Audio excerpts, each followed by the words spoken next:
नमस्कार दोस्तों, आप सभी के स्टडी फॉर यूपीएससी पीछे से में स्वागत है। आज तारीख है 17 फरवरी 2025 ईस्वी और आज का न्यूज़पेपर आर्टिकल डिस्कशन का ये वीडियो होगा। वीडियो शुरू करने से पहले आज गर्दनी बाग में फिर से आंदोलन को एक नया स्वरूप देने की कोशिश की जा रही है। साथ में आज कोर्ट का भी फैसला आ सकता है, पटना हाई कोर्ट का फैसला आज आ सकता है। खान सर जो हैं उन्होंने बोला है कि आज वो गर्दनी बाग जाएंगे और री एग्ज़ाम के लिए सरकार से मांग करेंगे। आंदोलन को फिर से पुनर्जीवित करने की कोशिश कर रहे हैं वो। इससे पहले भी वो गए थे लेकिन फिर से बीच में वो चुप हो गए थे। अभी फिर से उन्होंने सपोर्ट करना शुरू किया है। जो भी है एफ़र्ट लगा रहे हैं, अच्छी बात है, ठीक है। आज कोर्ट का भी फैसला आएगा, जो भी अपडेट होगा आपको मैं अवश्य ही दूंगा। ये वीडियो मैं इसलिए अपलोड कर रहा हूँ क्योंकि कई सारे बच्चे मेंस का एग्ज़ामिनेशन भी देंगे। तो अगर एग्ज़ाम कैंसिल नहीं होता है तो उनके पास बहुत कम समय है, इसलिए उनको पढ़ना भी चाहिए। उन्हीं के तात्पर्य से मैं ये वीडियो अपलोड कर रहा हूँ।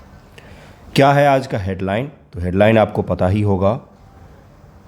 दिल्ली स्टेशन पर, नई दिल्ली जो रेलवे स्टेशन है, नई Delhi railway station, Delhi railway station old Delhi हो गया। नई दिल्ली रेलवे स्टेशन पर प्लेटफॉर्म नंबर 14 और 15 पर भगदड़ हुआ। अगर आप दिल्ली में रहते होंगे तो आपको पता होगा कि 14-15 पर वही गाड़ियां मैक्सिमम लगाई जाती हैं जो यूपी और बिहार के लिए जाती हैं। अत्यधिक रश था जिसके कारण से भगदड़ हुआ, कई सारे लोगों की मृत्यु हो गई है। अब इसमें कौन जिम्मेदार है कौन नहीं, ये तो जांच का विषय है और जांच हो भी रहा है। एक चीज़ ज़रूर है कि जितने बड़ी मात्रा में क्राउड है उसको मैनेज नहीं किया जा रहा है, ना तो सरकार के द्वारा, न रेलवे के द्वारा, न प्रयागराज में कुंभ अथॉरिटी के द्वारा, किसी के भी द्वारा वो मैनेज नहीं हो पा रहा है। इतनी बड़ी संख्या हो गई है। इसको हम लोग डिटेल में जब कोई आर्टिकल आता है इस तरह का तो हम लोग उसको डिस्कस करेंगे।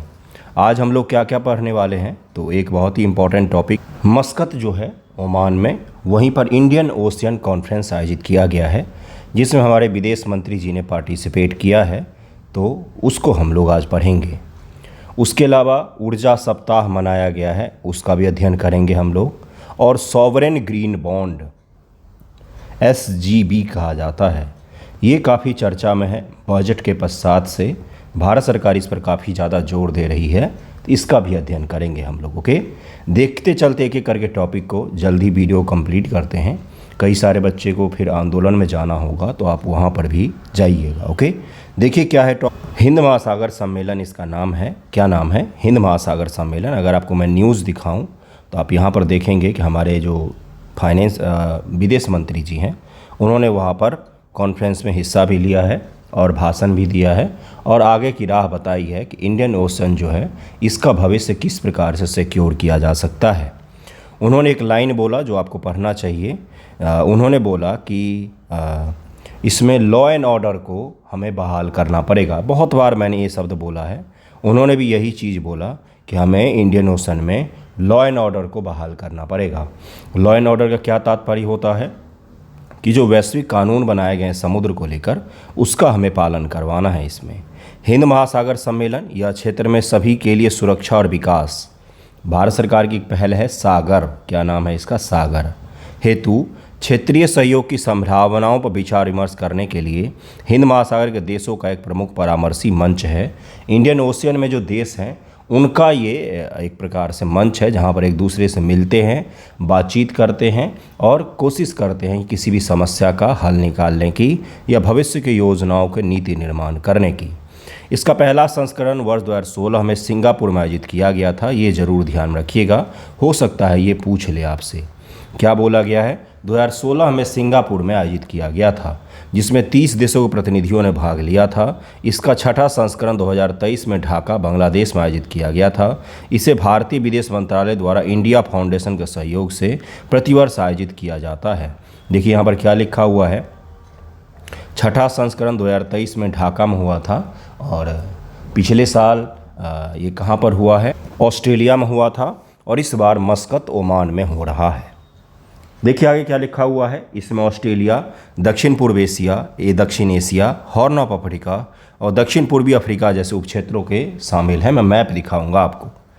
IORA का सांस्कृतिक, सामाजिक, राजनीतिक व आर्थिक महत्व है, यानी कि इस कॉन्फ्रेंस में कल्चरल रूप से, सोशल रूप से, पॉलिटिकल रूप से, इकोनॉमिक दृष्टिकोण से या स्ट्रैटेजिक दृष्टिकोण से ये देश मिलते हैं और चैलेंजेज को एड्रेस करते हैं कि कौन कौन से हमारे पास चुनौतियाँ आ रही है और उसका क्या सॉल्यूशन हो सकता है, किस प्रकार से हम जो हिंद महासागर के तट के देश हैं हमें हिंद महासागर को सुरक्षित रखना चाहिए। दरअसल में ये कोशिश है कि हिंद महासागर जो है वो हिंद महासागर के देशों के लिए हो, न कि चीन के लिए, अमेरिका के लिए, बाहर के जो देश हैं उनके लिए हो। दुनिया का 70% अधिक कंटेनर व्यापार, 80% ऊर्जा व्यापार इसी क्षेत्र से होता है। आईओआर के तटीय देशों में प्राप्त प्रचुर मात्रा में कच्चा तेल, मुख्य रूप से तेल, विकसित और विकासशील देशों के प्रमुख विनिर्माण उद्योग के लिए महत्वपूर्ण है। आईओआर के पास विशाल समुद्री संसाधन है जिसमें तेल, प्राकृतिक गैस भंडार, खनिज व प्रचुर मात्रा मछलियाँ शामिल हैं। आईओआर में प्रमुख समुद्री चेक पॉइंट जैसे मलक्का जलडमरू मध्य है, मलक्का यहाँ पर है, मलक्का यहाँ पर है, और क्या क्या है, बाब अल मांडेब जलडमरू मध्य है, ये बाब अल मांडेब है, ये बाब अल मांडेब है, और यहाँ पर हॉर्मूज जलडमरू मध्य है। ये क्या करता है, ये बड़े ब्लॉकेज हैं जहाँ पर ब्लॉक कर सकता है, ये हिंद महासागर को बंद कर सकता है एक तरीके से। हालांकि ऐसा संभव नहीं है क्योंकि नीचे की राह तो पूरी खुली हुई होती है। आईओआर तट पर दुनिया की 1/3 से अधिक आबादी निवास करती है। दुनिया का 1/3 जो पॉपुलेशन है वो इसी के तट के समीप में रहते हैं। बड़े बड़े देश आपको यहाँ पर दिखेंगे। भारत के लिए आईओआर का महत्व क्या? चूँकि भारत का जो पोजीशन है इसमें वो सेंट्रल पोजीशन है। अगर आप देखेंगे हिंद महासागर ये है और इसके बीच में भारत है, यहाँ पर भारत में है, भारत यहाँ पर है, इसलिए इसका पोजीशन काफ़ी महत्वपूर्ण हो जाता है। कुल तेल आयात अब तटीय तेल उत्पादन, पेट्रोलियम निर्यात के कारण तेल के भारत के समुद्र पर निर्भरता लगभग 93% है तेल के लिए। भारत का लगभग 95% व्यापार यहीं से होता है। भारत हिंद महासागर के संसाधनों बहुत अधिक निर्भर है। मछली पकड़ना, जलीय कृषि उद्योग, निर्यात, लाखों लोगों के लिए रोजगार, आवागमन, सैन्य दृष्टिकोण से, हर दृष्टिकोण से हमारे लिए हिंद महासागर बेहद इम्पॉर्टेंट है। भारत की जो लंबी तटरेखा है इसे समुद्र से उभरने वाले संभावित खतरों के प्रति संवेदनशील भी बनाती है। क्योंकि भारत का बहुत लंबा तटरेखा है तो अगर अपॉर्चुनिटी है तो हमारे लिए चैलेंज भी है उतने लंबे तटरेखा को मैनेज करना, सिक्योर करना। समुद्री डकैती, तस्करी, अवैध मछली पकड़ना और मानव तस्करी जैसी चैलेंजेज हैं उसको भी हमें देखना पड़ेगा। क्षेत्र में सभी के लिए सुरक्षा व विकास, security and growth for all in the region, Sagar जो पहल है वो 2015 में भारत सरकार के द्वारा शुरू किया गया था। सागर का उद्देश्य भारत और उसके पड़ोसी देश, विशेष रूप से हिंद महासागर क्षेत्र में सहयोग तथा आपसी विश्वास को बढ़ाना है, समुद्री सुरक्षा सुनिश्चित करना है, सतत विकास और आर्थिक विकास को बढ़ावा देना है, राष्ट्रों के बीच सांस्कृतिक और लोगों से लोगों के बीच में संवाद को मजबूत करने का भी इसमें प्रयास किया जाता है। तो ये जो टॉपिक था आपका कौन सा, इंडियन ओशन कॉन्फ्रेंस, ये वार्षिक रूप से मनाया जाता है। क्या इसका मुख्य रूप से महत्व है? तो ये कल्चरल, इकोनॉमिक, सोशल और पॉलिटिकल दृष्टिकोण से इसके आसपास के जो देश हैं उनको जोड़ने की कोशिश करता है कि हिंद महासागर सुरक्षित रहे, सॉवरेन रहे, यहाँ के जो देश हैं वही इसका सारे फैसले लें, बाहरी हस्तक्षेप ना हो, इसी के दृष्टिकोण से इसको शुरू किया गया था। नेक्स्ट टॉपिक देखिए कि सॉवरेन ग्रीन बॉन्ड। आज के न्यूज़पेपर में यही चीज़ डिटेल में दिया हुआ है। सॉवरेन ग्रीन बॉन्ड क्या है, किस प्रकार से इसका उपयोग किया जाए और क्यों भारत सरकार इसको बार बार जोर दे रही है, कब से इसको शुरुआत किया गया है। तो देखिए यहाँ पर लिखा हुआ है केंद्रीय बजट 22-23 में वित्त मंत्री ने SGRBS जारी करने की घोषणा की थी। 2022-2023 में घोषणा की गई थी कि सॉवरेन ग्रीन बॉन्ड भारत सरकार जारी करेगी। यह एक प्रकार का सरकारी ऋण है जिससे विशेष रूप से न्यून कार्बन अर्थव्यवस्था में भारत की परियोजनाओं को वित्त पोषित किया जाता है। SGRBS के माध्यम से एकत्रित की गई धनराशि विशेष रूप से हरित परियोजनाओं के लिए निर्धारित की जाती है जिससे फंड के उपयोग में पारदर्शिता और जवाबदेही सुनिश्चित होती है। एक ऐसा बॉन्ड है, बॉन्ड का मतलब क्या होता है मैंने पहले भी समझाया है। एक पत्र है जिस पर लिखा रहता है भारत सरकार और इसके नीचे लिखा रहता है इसका मूल्य। मान लीजिए लिखा हुआ है 5 लाख रुपए, ठीक है। भारत सरकार आपको बोलेगी कि 5 लाख रुपए दो और ये बॉन्ड ले जाओ। जब ये बॉन्ड लेकर वापस आओगे निश्चित समयावधि के पश्चात, शॉर्ट टर्म बॉन्ड होगा तो 2-4 वर्षों का, लॉन्ग टर्म होगा तो 10 साल हो सकता है, 20 साल हो सकता है। अगर आप आओगे तो हम आपको इसके बदले में 7 लाख रुपया देंगे। भारत सरकार ये गारंटी ले रही है। चूँकि सरकार ये गारंटी ले रही है तो सरकारी बॉन्ड जो होती है उसकी विश्वसनीयता ज़्यादा होती है, क्योंकि सरकार तो कहीं नहीं भागेगी। कोई प्राइवेट प्लेयर आपको बोले कि आज मुझे 5 लाख रुपए दो और ये मेरा शपथ पत्र ले जाओ, ये मेरा बॉन्ड ले जाओ, और कल जब आप आओगे तो मैं आपको 5 लाख के बदले 5,10,000 रुपया दूंगा। तो लोग इसके लिए, पैसा चूँकि बढ़ जाता है, पैसा क्या हो रहा है, कंपाउंडिंग हो रहा है, पैसा बढ़ता है इससे, तो लोग क्या करते हैं, इसमें पैसा लगाते हैं। इसको इन्वेस्टमेंट भी कहा जाता है। तो सरकार अब जारी करती है, क्यों जारी करती है? ताकि उसको पैसे मिलें और उससे वो ग्रीन, हरित विकास कर सके। हरित का मतलब क्या तात्पर्य होता है? ऐसे सेक्टर जहाँ पर ग्रीन एनर्जी चाहिए या ऐसे चीज़ें जो पर्यावरण को नुकसान नहीं पहुँचाती है, उसका अगर सरकार को निर्माण करना होता है तो क्या करती है, इससे फंड लेकर वहाँ पर लगाती है। क्यों सरकार बॉन्ड जारी करती है? आज आपको काम है कोई चीज़ 10 लाख रुपए का, लेकिन आपके पास में 10 लाख रुपए नहीं है, लेकिन आपको पता है कि 1 साल के पश्चात आपके पास में 12 लाख रुपए आने वाले हैं, आपको ये पता है। तो आप क्या करोगे? एक बॉन्ड लोगे, एक पत्र लोगे, भारत सरकार उस पर लिखा होगा, उस पर लिखा होगा कि मैं धारक को 12 लाख रुपए या 10 लाख के बदले मैं इतने समय बाद इनको 10,50,000 रुपये लौटाने की शपथ लेता हूँ। और बॉन्ड होता है, लीगल होता है। तो क्या होगा, आज आप उसको बॉन्ड दे देंगे, आज आपको पैसे की ज़रूरत है, पैसा मिल जाएगा आपको, और 1 साल के पश्चात उस व्यक्ति को 10,50,000 रुपये आप लौटा देंगे। 10 लाख रुपए से 1 साल में 50,000 रुपये अर्निंग कर ली जिस व्यक्ति ने पैसा लगाया था उसने, और आपका भी काम हो गया। इसीलिए बॉन्ड जारी किया जाता है। अब ग्रीन बॉन्ड का क्या तात्पर्य है? ग्रीन बॉन्ड का तात्पर्य है कि इस बॉन्ड के माध्यम से जो भी फंडिंग इकट्ठा किया जाएगा उसका उपयोग हरित विकास के लिए किया जाएगा, हरित परियोजनाओं में किया जाएगा। हरित परियोजनाओं के लिए निर्धारित की जाती है, यानी कि ऐसे प्रोजेक्ट जो पर्यावरण फ्रेंडली हो, इको फ्रेंडली हो, उसमें इसको लगाया जाएगा। SGRB आमतौर पर सरकारी प्रतिभूतियों, गवर्नमेंट सिक्योरिटीज़ की तुलना में कम ब्याज दरों को प्रस्तुत करते हैं, जो सतत विकास उद्देश्यों के साथ उनके संरेखन को दर्शाता है।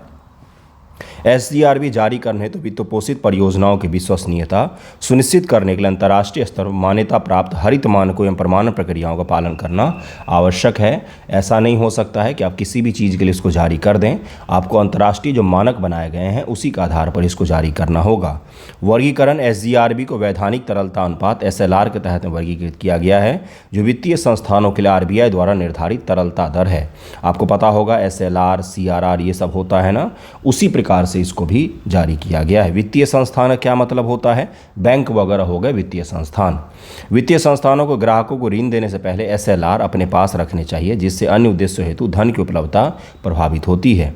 ग्रीन नियम क्या? तो देखिए यहाँ पर लिखा हुआ है कि चूंकि सॉवरेन ग्रीन बॉन्ड आमतौर पर गवर्नमेंट सिक्योरिटीज की तुलना में न्यूनतम ब्याज दरें प्रदान करते हैं, तो इसीलिए SGRB और गवर्नमेंट सिक्योरिटी यानी कि सॉवरेन ग्रीन बॉन्ड और गवर्नमेंट सिक्योरिटी के बीच में दर का जो अंतर होता है, रेट का जो अंतर होता है, उसको ग्रीनियम कह दिया जाता है। हो सकता है आपसे प्रीलिम एग्जाम में अगर कठिन सवाल बनाएगी तो UPSC में ही हो सकता है पूछ ले, या PCS में ही पूछ सकते हैं कि हाल ही में चर्चा में रहा वर्ड ग्रीनियम का क्या तात्पर्य है। तो वहाँ पर आपको बताना पड़ेगा कि सॉवरेन ग्रीन बॉन्ड और भारत सरकार की जो सिक्योरिटी होती है उनके रेट में जो अंतर होता है ना, उसी को ग्रीनियम कह दिया जाता है। वैश्विक स्तर पर केंद्रीय बैंक और सरकारें हरित भविष्य में परिवर्तन का समर्थन करने के लिए ग्रीनियम को अपनाने को प्रोत्साहित करती हैं, ताकि ग्रीन प्रोजेक्टों के लिए फंडिंग इकट्ठा हो सके, सस्टेनेबल डेवलपमेंट गोल को हम पूरा कर सकें। सॉवरेन ग्रीन बॉन्ड फ्रेमवर्क, वित्त मंत्रालय ने वर्ष 2022 से भारत का पहला सॉवरेन ग्रीन बॉन्ड फ्रेमवर्क जारी किया। इस प्रकार की परियोजनाओं का विवरण दिया गया है जिन्हें इस वर्ग के बॉन्ड के माध्यम से धन प्राप्त होगा। वित्त पोषित परियोजनाएं, फंड को अब ग्रीन बॉन्ड से जो पैसा इकट्ठा किया जाएगा, फंड का मतलब है पैसा, क्या बोलते हैं, पैसा, तो उसको कहाँ कहाँ पर खर्च किया जाएगा? नवीकरणीय ऊर्जा, ऊर्जा दक्षता, स्वच्छ परिवहन, जलवायु अनुकूल, सतत जल प्रबंधन, प्रदूषण नियंत्रण, सतत भूमि उपयोग, हरित भवन और जैव विविधता संरक्षण के लिए इस पैसे का उपयोग किया जाए। कहाँ पर ये पैसा खर्च नहीं किया जा सकता है? ये तो वो है जहाँ पर खर्च किया जा सकता है, यहाँ पर नहीं कर सकते हैं। हथियार में, शराब में, जीवाश्म ईंधन में, तो ये ग्रीन बॉन्ड थोड़ी ना हो जाएगा। फिर तो नॉर्मल पैसा हो जाएगा कि भाई ग्रीन बॉन्ड के लिए पैसा इकट्ठा किया और उसको खर्चा कहाँ पर कर रहे हैं, तो पेट्रोल खरीदने में, तो यहाँ पर उसका खर्च नहीं करना है। इसके अतिरिक्त संरक्षित क्षेत्रों में बायोमास का उपयोग करने वाली नवीकरणीय ऊर्जा परियोजनाएं, लैंडफिल परियोजना और 25 मेगावाट से बड़े जल विद्युत संयंत्र पात्र नहीं होंगे। अब भारत सरकार ने ये लिस्ट क्यों जारी किया? अगर आप किसी को पैसा देंगे, वो आपको बताएगा ना कि आपका पैसा कहाँ उपयोग करेगा। वो अगर वो आपको नहीं बताएगा तो हो सकता है आपको शंका हो कि मैंने इसको पैसा दिया, इसने जाकर के शराब पी लिया, तो पैसे का दुरुपयोग हो गया। वहीं आपको बताएगा कि उसने जो पैसा लिया उसका उपयोग वो एजुकेशन के लिए करेगा तो कोई भी देने को तैयार हो जाएगा। इसलिए सरकार ने ये फ्रेमवर्क जारी किया कि हम कहाँ उपयोग करेंगे और कहाँ उपयोग नहीं करेंगे। भारत सरकार ने विश्वसनीयता बढ़ाने के लिए नॉर्वे स्थित वैलीडेंटर सिसोर से मान्यता मांग की है। सीसेरो ने अंतर्राष्ट्रीय पूंजी बाजार संघ द्वारा निर्धारित हरित मानकों के साथ संरेखन दर्शाते हुए सुशासन के स्कोर के साथ भारतीय ढांचा का हरित माध्यम के रूप में मूल्यांकन किया है। ये अंतर्राष्ट्रीय स्तर पर मान्यता मिल जाता है भारत सरकार को कि हाँ भाई इसी फंड के लिए इस चीज़ का खर्चा किया जाएगा। एसजीआरबी की विशेषताएं क्या हैं? इन्हें सामान्य मूल्य निर्नामी, एक सार्वजनिक विक्रय जहां एक ही कीमत पर समान वस्तुओं की निश्चित संख्या बेची जाती है, के माध्यम से जारी किया जाता है। पुनर्खरीद लेन देन रेपो के लिए पात्र, एसएलआर प्रयोजन के लिए पात्र, निवेश के रूप में गिनती, द्वितीयक बाजार में व्यापार के लिए पात्र। इसके लिए ये एसजीआर जो होते हैं वो एलिजिबल होते हैं। सॉवरेन ग्रीन बॉन्ड आपको समझ में आया। सरकार को पैसा इकट्ठा करना है ग्रीन प्रोजेक्ट के लिए, तो उसी को सॉवरेन ग्रीन बॉन्ड नाम दे दिया गया है। सरकार बॉन्ड जारी करेगी और इसके माध्यम से जो पैसे इकट्ठे होंगे उसका उपयोग कहाँ पर करेगी? तो ग्रीन प्रोजेक्ट के लिए किया जाएगा। अब जो पैसा इकट्ठा होगा उसका मैनेजमेंट कौन देखेगा, प्रबंधन कौन करेगा? तो सॉवरेन ग्रीन बॉन्ड आय को भारत सरकार के समेकित कोष में जमा किया जाएगा। वित्त मंत्रालय के सार्वजनिक ऋण प्रबंधन सेल द्वारा इसको मैनेज किया जाएगा, प्रबंधित किया जाएगा। हरित बॉन्ड के आवंटन और उपयोग का ऑडिट कैग के द्वारा किया जाएगा, controller auditor general of India के द्वारा किया जाएगा। आर्टिकल 148।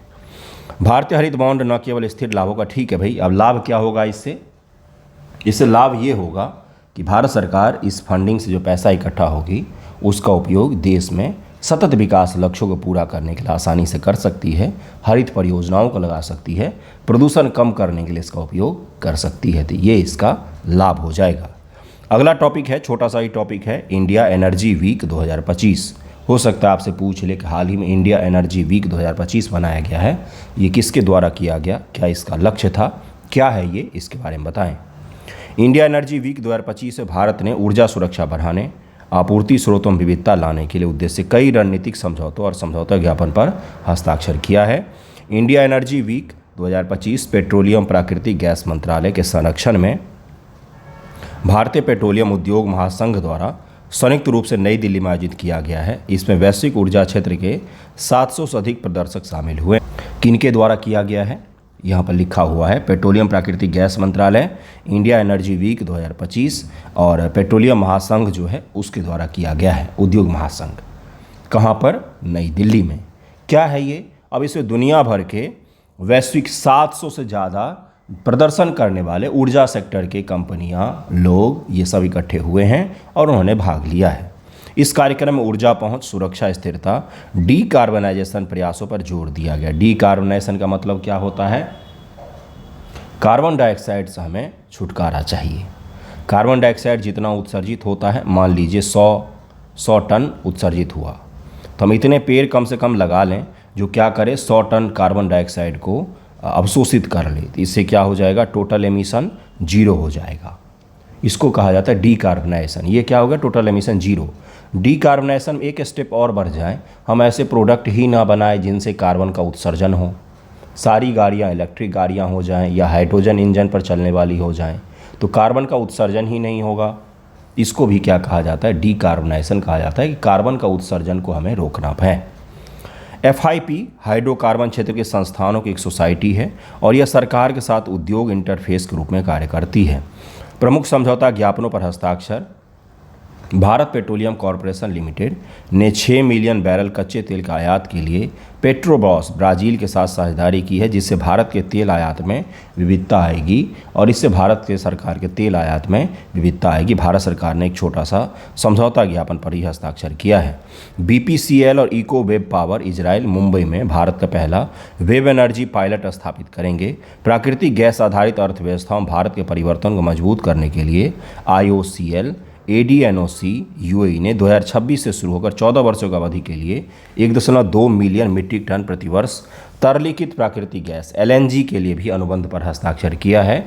इन सभी के माध्यम से कहीं न कहीं क्या होगा? भारत सरकार की ऊर्जा सुरक्षा मजबूत होगी। भारत की ऊर्जा सुरक्षा मजबूत होगी। ऊर्जा सुरक्षा का क्या तात्पर्य होता है?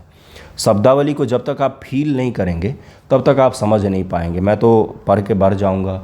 ऊर्जा सुरक्षा का तात्पर्य होता है जैसे आपका घर है, आपके घर में क्या क्या लगा हुआ है। मान लीजिए एक छोटा सा का मिडिल क्लास का घर है, उसमें एक टीवी है और उसके अलावा किचन के कुछ इक्विपमेंट हैं, जैसे कि बहुत सारे मिक्सर वगैरह होते हैं जो उस पे यूज होते हैं, मोबाइल आप उपयोग करते हैं, बल्ब लगे होते हैं और फैन लगे होते हैं। मिडिल क्लास के घर में कम से कम इतना तो होता ही है ना। ठीक है, अब जगह जगह जाएंगे तो एसी भी होता है, वॉशिंग मशीन भी होता है, गांव घर में भी देखने को मिलता है, एक फ्रिज भी होता है, ये सब चीज़ें भी होती हैं। आपके घर में इन सभी को चलाने के लिए क्या चाहिए? ऊर्जा चाहिए। कौन सी ऊर्जा चाहिए? तो इलेक्ट्रिक ऊर्जा चाहिए। आपके घर की नीड है, मान लीजिए 2 kV पर डे के हिसाब से है, मान लीजिए, ठीक है। आपके घर को ऊर्जा मिला 1 kV ही पर डे के हिसाब से, यानी कि बहुत सारे ऐसे इक्विपमेंट होंगे जो लो वोल्टेज के कारण चल नहीं पाएंगे, या तो फिर उनको बंद करना पड़ेगा या तो वो काम नहीं करेंगे। इसको क्या कहा जाएगा? शॉर्टेज हो गया है एनर्जी का। वहीं आपके घर को 2 kV की ज़रूरत है और 2.5 kV मिल जाए तो क्या है? 0.5 kV एक्स्ट्रा है आपके पास में। अगर आप कोई और इक्विपमेंट भी उपयोग करना चाहते हैं तो वहाँ पर जोड़ सकते हैं। इसको क्या कहा जाता है? ऊर्जा सुरक्षा। आपके घर में खाना बनता है, गैस सिलेंडर की आवश्यकता है, लेकिन अगर गैस आपको नहीं मिले तो क्या बोला जाएगा? गैस का शॉर्टेज है, नहीं मिल पा रहा है। इसी प्रकार से हमारा जो इतना विशाल देश है, इसको चलाने के लिए ऊर्जा की आवश्यकता पड़ती है, पेट्रोल की आवश्यकता पड़ती है, पवन किसी भी तरीके से पेट्रोल की आवश्यकता पड़ेगी, गाड़ियों को चलाने के लिए डीजल की आवश्यकता पड़ेगी, गैस की आवश्यकता पड़ेगी, कोयले की आवश्यकता पड़ेगी, क्योंकि देश भर में बिजली सप्लाई करना है, गाड़ियों को चलना है, परिवहन को सुनिश्चित करना है, रेलवे को चलना है, हवाई जहाज़ को उड़ना है। इतना सारा ऊर्जा ये कहाँ से आएगा? हमारे देश में तो उत्पादन इतना नहीं होता है, तो हमें दुनिया में अलग अलग देशों से इसको खरीद कर लाना पड़ता है। जिस प्रकार से आप बिजली खरीदते हैं और गैस खरीदने जाते हैं, उसी प्रकार से भारत सरकार भी जाती है तेल खरीदने, कोयला खरीदने, गैस खरीदने, ये सब चीज़ें खरीदने जाती है। इसी को क्या कहा जाता है? ऊर्जा सुरक्षा, कि देश को कितने ऊर्जा की आवश्यकता है और कितना सप्लाई हो पा रहा है। ओके, आज का 3 टॉपिक ही था और दिल्ली स्टेशन पर जो स्टैम्पेड हुआ है उसको हम लोग नेक्स्ट वीडियो में कवर करेंगे। थैंक यू सो मच आप सभी का वीडियो देखने के लिए। एक चीज़ और घोषणा पहले ही कर देता हूँ, कल मैं सवाल ज़रूर दूंगा 18 तारीख को। 19-20 में वीडियोज़ नहीं आएंगे, पहले ही उसके लिए मैं सॉरी बोल रहा हूँ, अभी पहले ही मैंने अनाउंसमेंट कर दिया है। कल मैं पूरी कोशिश करूँगा कि न्यूज़ वीडियो और भी वीडियोज़ आएँ, लेकिन ऐसा हो सकता है कि कल भी ना आए। 19-20 में तो नहीं आएगा, इसका तो मैं कंफर्म कर रहा हूँ। ओके, तो इसको याद रखिएगा। उसके बाद फिर कंटिन्यू हो जाएगा, उसके बाद चीज़ें नॉर्मल हो जाएंगी, पहले जैसा ही 2-2, 3-3 वीडियोज़ फिर से दिन में आने लग जाएंगे। Okay, thank you so much आप सभी का वीडियो देखने के लिए।